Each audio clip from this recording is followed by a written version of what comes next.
নমস্কার বন্ধুরা, রিদিমান নিউজ চ্যানেলের পক্ষ থেকে সবাইকে জানাই শুভ শারদিয়া। দুর্গাপুজো আসন্ন। দুর্গাপুজোর কথা এলে আমাদের মনে সবার আগে মহালয়ার কথা মনে আসে। আর মহালয়া মানে বীরেন্দ্র কৃষ্ণভদ্র। আজ তারই জীবনের কিছু কথা শোনাবো তোমাদের। সেই ঘর, সেই খাট, সেই টেবিল এবং সেই রেডিও আজও আছে একই রকম। মহালয়ার ভোরে ওই রেডিও খোলা হয়, গোটা বাড়ি জুড়ে ছড়িয়ে পড়ে আশ্বিনে শারদ প্রাতে বেজে উঠেছে আলোক মঞ্জির। মহালয়ার সকালে মহিষাসুর মর্দিনীর কিংবদন্তির উপকার বীরেন্দ্র কৃষ্ণভদ্রর বাড়িতে আজও যেন ফিরে আসে অতীত। রামধন মিত্র স্ট্রিটের ওই গলিতে পা দিলে সময় যেন পিছিয়ে যায় হু হু করে। হলুদ রঙের একটা বিশাল বাড়ির সামনে সাদা পাথরের ফলক, লেখা স্বর্গীয় বীরেন্দ্র কৃষ্ণভদ্র, সঙ্গে জন্ম মৃত্যুর তারিখ। তার নিচে পাথরে খোদাই করা তিনটে লাইন, এই বাড়িতেই আমৃত্যু বাস করেছেন বেতারে মহিষাসুর মর্দিনীর সর্বকাল জয়ী অন্যতম রূপকার এই সুসন্তান। ঠিক তার পাশে সবুজ রঙের বিশাল কাঠের দরজা, ওঠার পথে রাখা বিশাল এক বেলজিয়াম কাচের আয়না, উপরে হরিণের শিংওয়ালা মাথা। দোতলায় পৌঁছে পাওয়া গেল না কাউকে, সামনে খোলা ছাদ। বীরেন্দ্র কৃষ্ণভদ্রর বড় প্রিয় জায়গা ছিল এই ছাদ। নিচে তাকালে পুজোর দালান, আধো অন্ধকারে ছাওয়া। ছাদের পাশ দিয়ে 4-5 ধাপের একটি সিঁড়ি পেরিয়ে একটি ঘর দেখা গেল। অন্ধকার ঘরে শুয়েছিলেন এক বৃদ্ধ। তিনি সঞ্জীব ভদ্র, বীরেন্দ্র কৃষ্ণভদ্রর ভাইপো। আঙুল তুলে দেখালেন উল্টো দিকের একটা ঘর। আরো কয়েকটা সিঁড়ির ধাপ পেরিয়ে পৌঁছানো গেল সেই ঘরে। দরজায় কড়া নাড়তেই সামনে এলেন এক বৃদ্ধা, তিনি সুজাতা ভদ্র।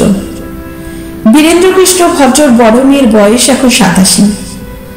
মার্বেল পাথরের যে ঘরটায় পা দেওয়া গেল সেটাই ছিল বীরেন্দ্র কৃষ্ণভদ্রর ঘর। সেখানে বসে সুজাতা দেবী প্রশ্ন করলেন, এতদিন পর হঠাৎ? এখন তো কেউ আর তেমন আসে না। কথায় কথায় ডুব দিলেন অতীতে। বললেন, বাবা স্তোত্র পাঠ করতেন শুনে সবাই ভাবতেন বাবার মতো ঈশ্বর বিশ্বাসী বোধহয় আর কেউ নেই। কিন্তু বিশ্বাস করুন, বাবাকে আমি কোনোদিন বাড়িতে পুজো করতে দেখিনি, একটা ধূপ পর্যন্ত জ্বালতে দেখিনি। বাবা বলতেন, বিশ্বাসটা থাকবে মনে, সেটা দেখানোর কি আছে। মহিষাসুর মর্দিনী যখন সরাসরি রেডিওতে সম্প্রচার হতো, তখন রাত 2টোর সময় গাড়ি আসতো রেডিও অফিস থেকে।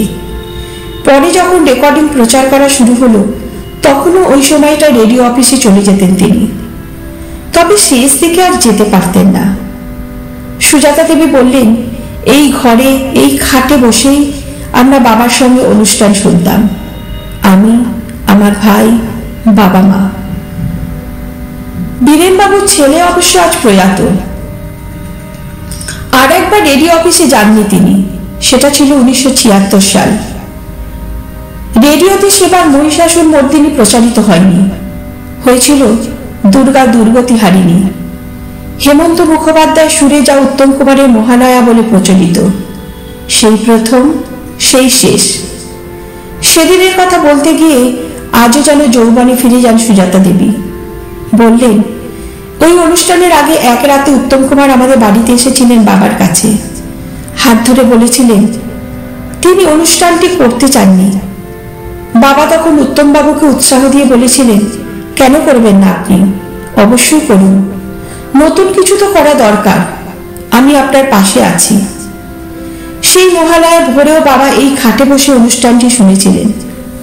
ছোট্ট প্রতিক্রিয়া ছিল, ভালোই তো করেছে।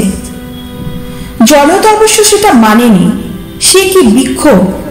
আজও মনে আছে, প্রবল চাপে ষষ্ঠীর সকালে আবার রেডিও বাজাতে বাধ্য হয়েছিল মহিষাসুর মর্দিনী।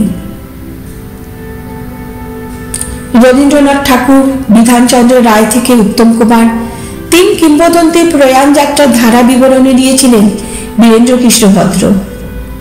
যে রেডিওর জন্য এত কিছু, তারা অবশ্য শেষ বয়সে পেনশনও দেয়নি।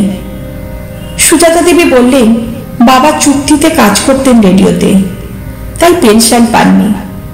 পরে তেমন কেউ খোঁজও নেয়নি। শেষ দিকে স্মৃতিভ্রংশ হয়ে গিয়েছিল বাবার। শেষ পুজো তো এই ঘরেই মহালয়া বেজেছিল। বাবা বোধহয় বুঝতেও পারেননি। বীরেন্দ্রকৃষ্ণ ভদ্র জিনিসপত্র, ছবি, অনেক কিছুই হারিয়ে গেছে আজ। হারায়নি শুধু স্মৃতি।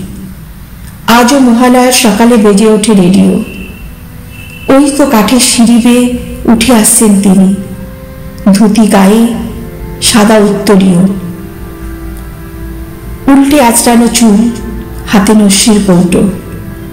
খোলা ছাদে দাঁড়িয়ে বীরেন্দ্রকৃষ্ণ ভদ্র, ভোরের আলোয় অপেক্ষায়। গোটা বাড়ি জুড়ে তখন ছড়িয়ে পড়ছে আশ্বিনের শারদ প্রাতে বেজে উঠেছে আলোক মঞ্জির।